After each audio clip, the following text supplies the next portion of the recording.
Let's go. All right. Hi, Beryl. Hi, Lauren. How are you? I'm doing well. All right. What are we talking about today? Hi, Ospreys. No banter? Oh. No nothing? Oh. Hey, oh. Ospreys. Okay. Where did all the verbosity go? Oh, okay. No, it's okay.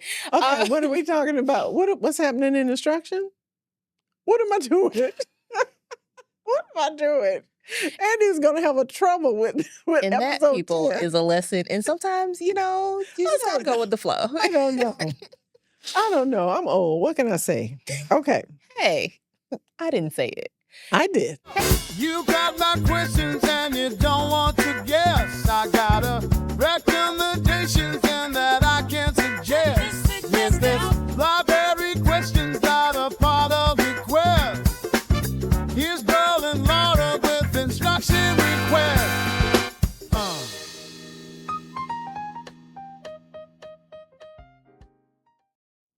Hey, Ospreys.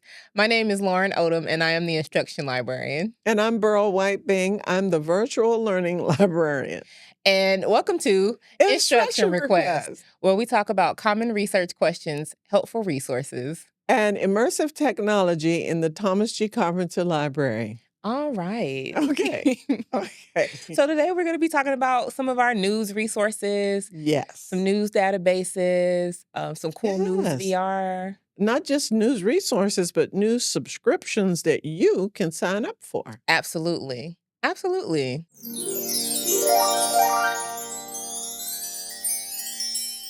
So that will take us right into our question of the day, which is perfect for the general conversation, right? Mm-hmm. A research question came in that asked if faculty gets a subscription. A research question came through asking if faculty gets a subscription to the New York Times. Right. And the answer is yes. You get a subscription using your UNF, your N number, your email, and you can access that database by a one-time sign up. You won't have to sign up anymore after that. And then you'll have unlimited access to the version of the subscription that we at least have. The digital subscription, yes. Yes. Digital, yes. Yeah, You will not begin to receive paper newspapers. And you can, I watch it on my phone in the morning.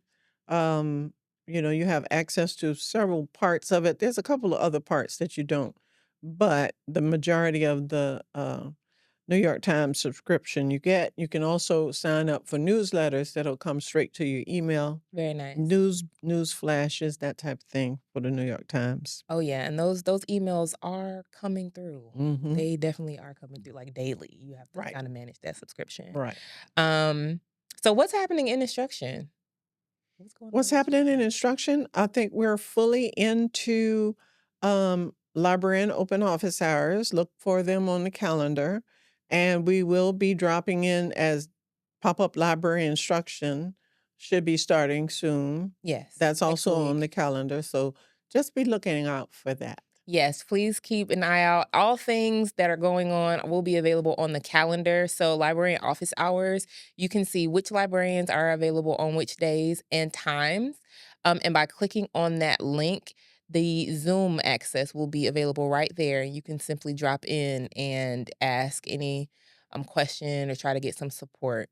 Can I add something? Of course. I know I'm being verbose, but I want to add that Lauren and I found a way to embed instruction requests on the library's calendar. Yes. So now you can just go to the library's calendar, and what we're doing is we're putting our embed code in every day until our next episode. So you'll be able to watch our episode 8, episode 9, episode 10, all from the library's calendar, and you don't have to go anywhere else. So make sure you make yourself a habit of going to the library's calendar because we have tons of things going on. Absolutely. Yeah. Absolutely. And then with Pulley, so what we have done is actually expanded our Pulley, which is pop-up library instruction, to 2 weeks because we wanted to make ourselves more available in the weeks before midterms and the weeks before finals. Is that first week? So at this point of this episode, it'll be next week. We'll be in the Writing Center on the Monday and the Wednesday, and in the Student Academic Support Services, aka SAS, on that Tuesday and Thursday. And then in the following week, we will be popping up in the library in one of the study rooms. So keep an eye on the calendar to see which location we are in. You can simply walk in and talk to us and get what kind of support you may need. And you'll see the pop-up library sign. It's a pink sign with blue writing, so you'll be able to see it. Yes, absolutely. Okay. All right. So we wanted to talk about some of the resources that are available for news, getting news, doing news research, news research. I'm looking into digital newspapers, and we have a number of databases that you can use. So Andy, if you would pop up that first slide. So this is the database list. When you search, so if you go to the database list link located on the library website, it will take you to our A through Z databases. And under the subjects drop down menu, you can click the news option, and that will give you a list of news databases. Or under the types drop down menu, you can choose the newspapers option. So there are two different ways to see the news options there, right? So this is actually the newspapers options under types. And I chose this one because it actually shows the Accetas Noticias, which is the Spanish language news. You said that really well. Thank you. I don't think I could have pronounced it. Yeah, Spanish. Anyway, so yeah, this is available under this particular list, but it's not available under the news subjects list. So, if you scroll down, you can access all of these databases except for 3 of them. There are 3 that you will need to have a subscription to, which are the New York Times, the Wall Street Journal, and unfortunately, the Jacksonville Business Journal is not listed under the news list. You actually have to go to the J's to get to the Jacksonville Business Journal. You know, Right. something really interesting about the Jacksonville Business Journal is that we had a question in instruction about accessing the book of lists that they put out, and it's available digitally through that subscription. Nice. But it's not listed in our databases. I mean, you have the Jacksonville Business Journal, and when you go on the link, you'll see it, but you have to sign up for a subscription, which we have, Right. and then it's available digitally in that subscription. So Okay. that's interesting to know. And for those of you who are studying Jacksonville businesses, or you want to find out, some contacts that you might want to look for, I've used the Jacksonville Business Journal in helping some of my students find work, Nice. because they have in the book of lists, it has everything in there, all of the top employers, that type of thing. Very nice. So I encourage you to go into, where did you find the Jacksonville Business Journal? It's located under the J's in the database Just list. under the J's? Under the J's. Oh, okay. So look under the J's when you go in at first. Yes, when you go in at first. When you go before in you at narrow first. down your list. I wonder if it's under business. It may be under business. It may be under but it's business. not under news. Okay, so we I'll have to check real point quick. that. Yeah.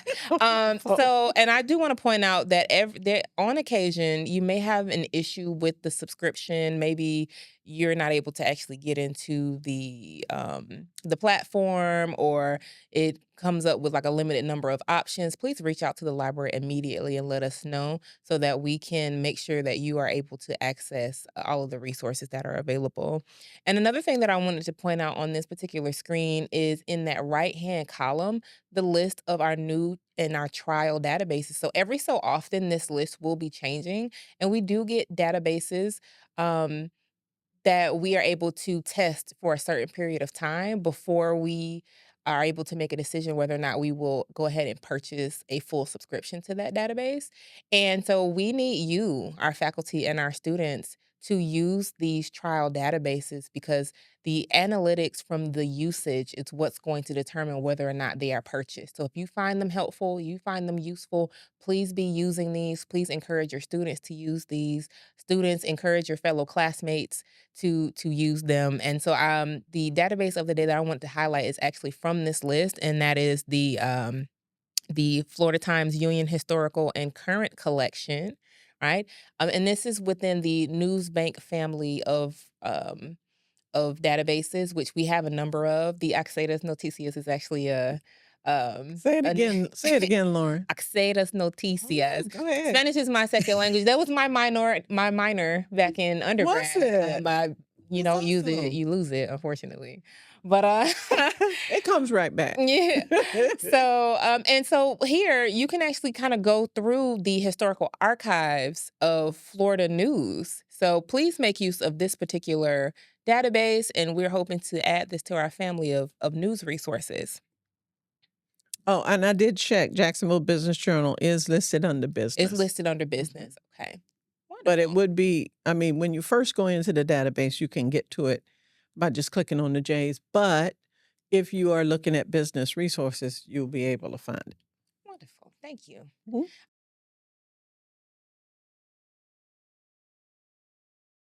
All right. So what's happening in the VLC? Well, in the VLC, Andy, we do have 3 VR experiences that I want to talk about. This particular one is Meta TV. Meta TV is your VR home for immersive documentaries and feature films to online concerts and sports. Next is YouTube VR, also available on Meta, where you can experience your favorite YouTube channel videos, especially 360 videos, and faculty and students content that is created using a 360 video camera, which we do have in the library. And the next one is Viveport Video. Viveport Video is a portal into more documentaries. You can envelop yourself in everything from traditionally shot short films to sweeping epics designed for 360 views. And for those faculty and students that want to create their own VR experiences, you don't really have to use Unity. You can just shoot a 360 video, and the library has 360 cameras that you can check out, faculty and students. You just have to, that we have a couple of rules. Same day checkout is not available, so you have to plan for it. You need to submit a request to get the equipment. You can check it out for 14 days. And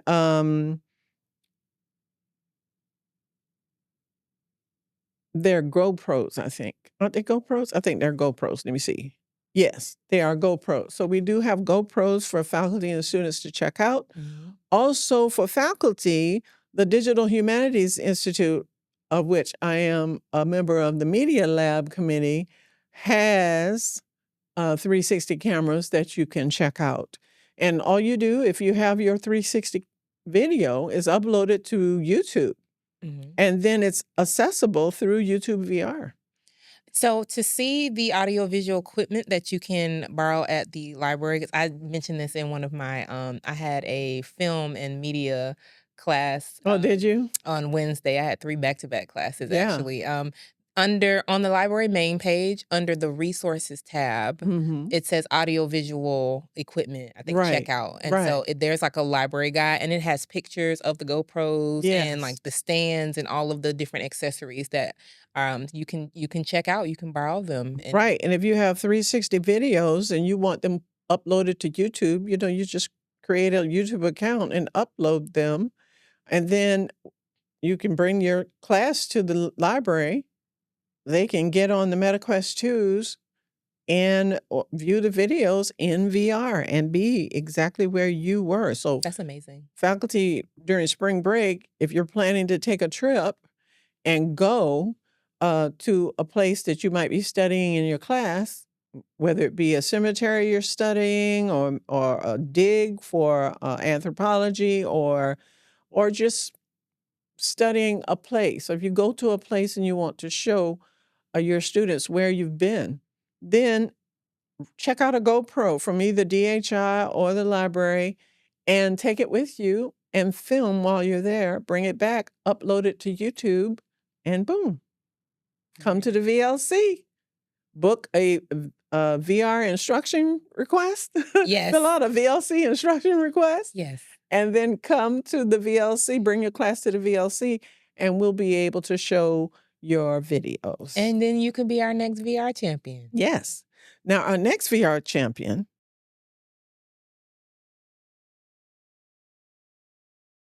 I'm ready for the VR champion. All right. Dun, dun, dun, dun. Dun, dun, dun, dun.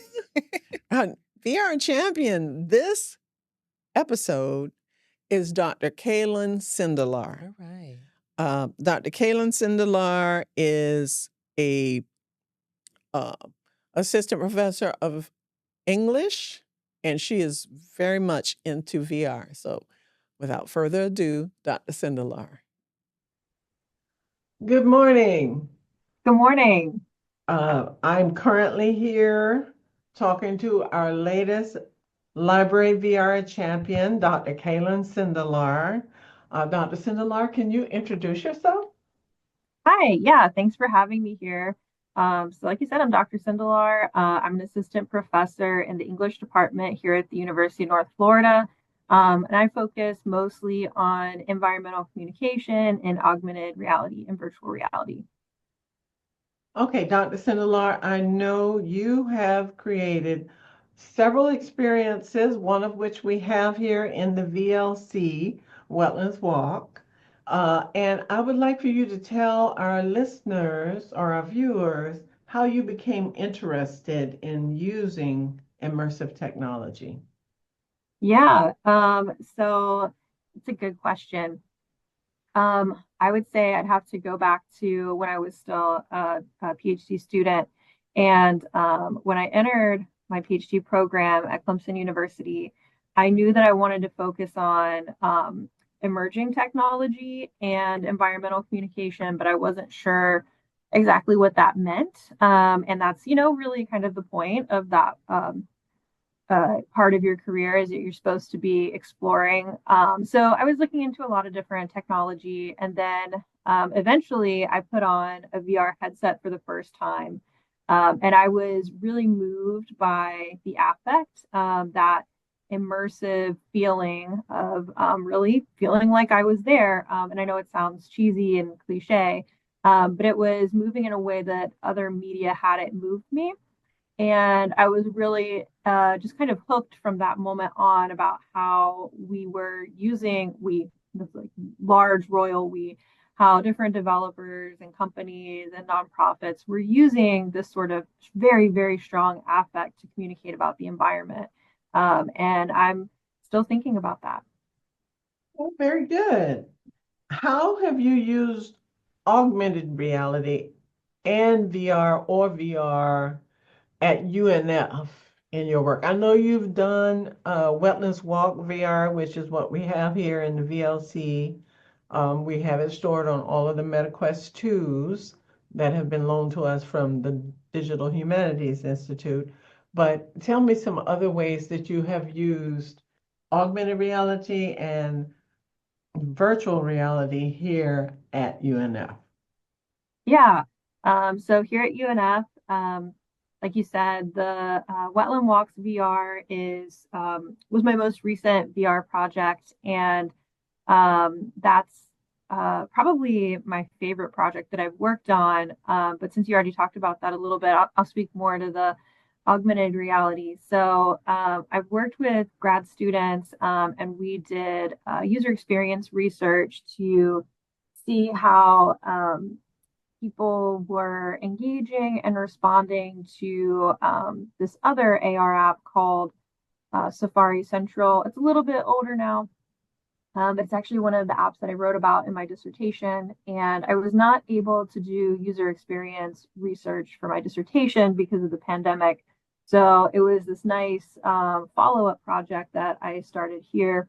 And we looked at how people were or were not engaging and how the app did or did not facilitate care through photography. And we have that article coming out very soon, which is very exciting. It's called The AR Elephant in the Room. Oh, cool. Yeah, from Communication Design Quarterly. And jumping from looking at other people's apps, I was really interested in looking at design strategies that I could think about and test myself. So instead of the design choices that other people made, so I did get a grant to develop an AR app working with some of our um, professors here in biology.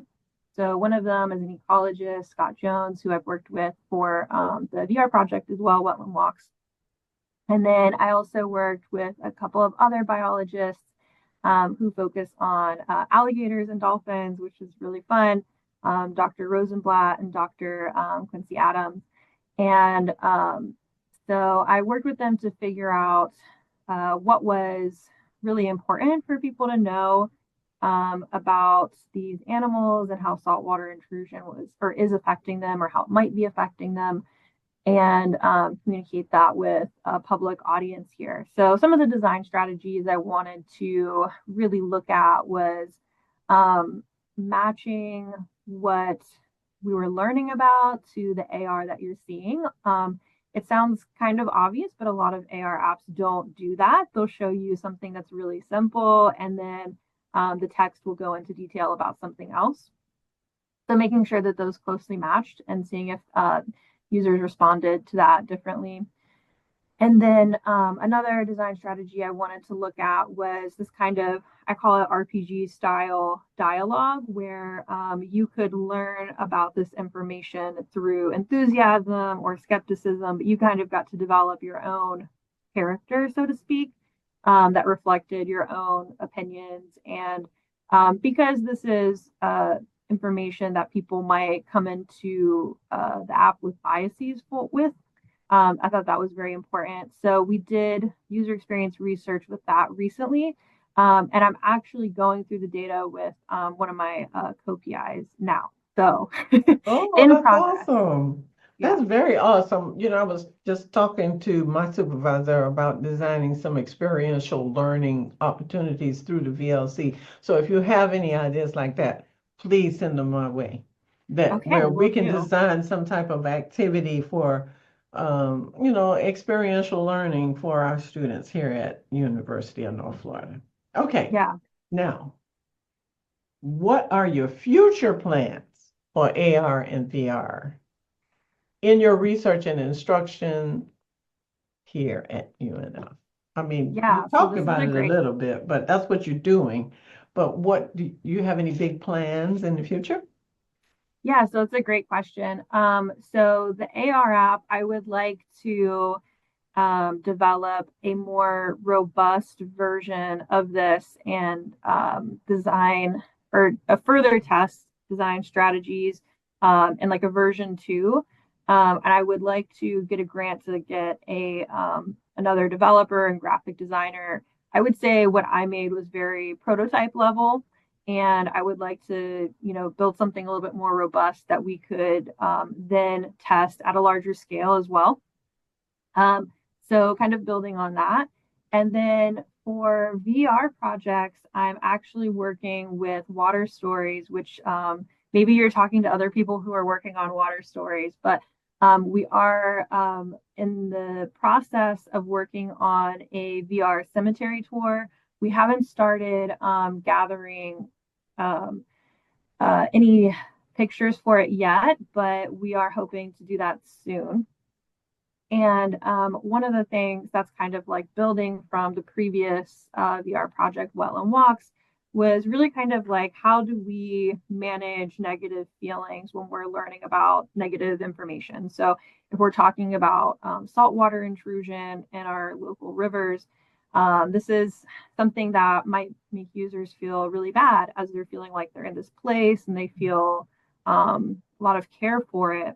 And so I built in mindfulness practices for that app. And one of the things that I am looking at in another paper that I'm currently working on is how users responded to that. And again, I'm still writing it up, but they engaged with it so much more than I had even like dared to hope that they would, and it really did affect their experience in ways that again I was maybe hesitant to hope for. So because those early results are really promising, we are going to include mindfulness practices in the cemetery tour, which will include a lot of information that might be distressing for users to learn about, but it is important to learn about. So really looking at design strategies to help people stay engaged. Well, now my viewers can see why you are a VR champion. Wow, thank you. Okay, so now this is the most important question of all. How do you see the VLC's importance here at UNF? Oh my gosh. Well, everything we've done has been through the VLC. So if the VLC didn't exist, I'm not sure how I would do my research, frankly.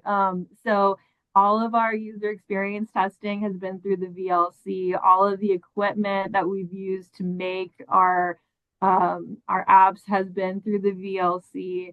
Um, just connecting people, telling them where to go so that they can experience things on their own.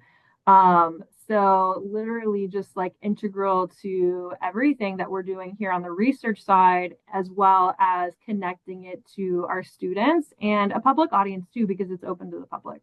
That's true. Well, thank you so much, Dr. Sindelar. You are truly a library VR champion. Thank you so much. And thanks for letting me talk about my work. It was really nice. Thank you. Isn't she awesome? Yes, a big thanks to Yes, Dr. Sindelar. she is.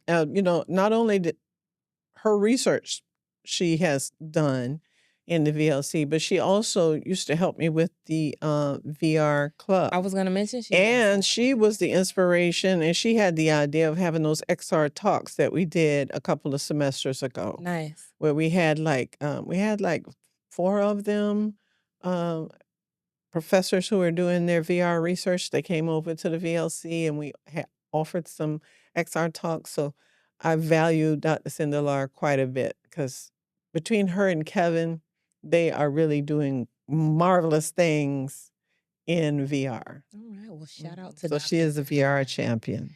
All right. Okay, that's it. Well, that concludes our news episode for today. Yes. Thank you for joining us again. And sign up for all your subscriptions. Yes. So that you can get all your news. Yes. Sign up for all of your subscriptions. So what are we talking about next week? Ooh, I don't know. It's a mystery. Next week, well, in our next episode, we're going to be talking about geography and GeoRef.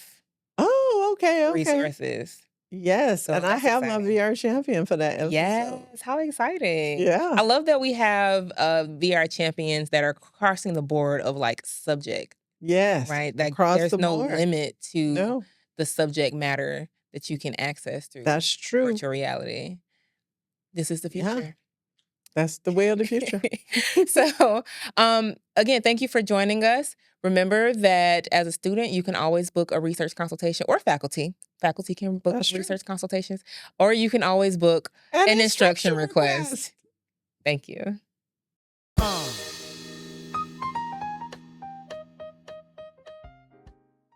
Hey, Ospreys. My name is Lauren Odom, and I am the instruction librarian. And I'm Beryl White-Bing. I'm the Virtual Learning Librarian in the Virtual Learning Center at the Thomas G. Carpenter Library. And welcome to Instruction Request.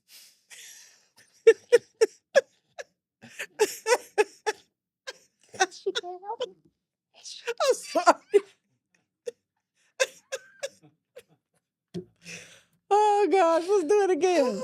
Okay, we'll start all the way over. Okay, let's do it again. We'll start all the way over.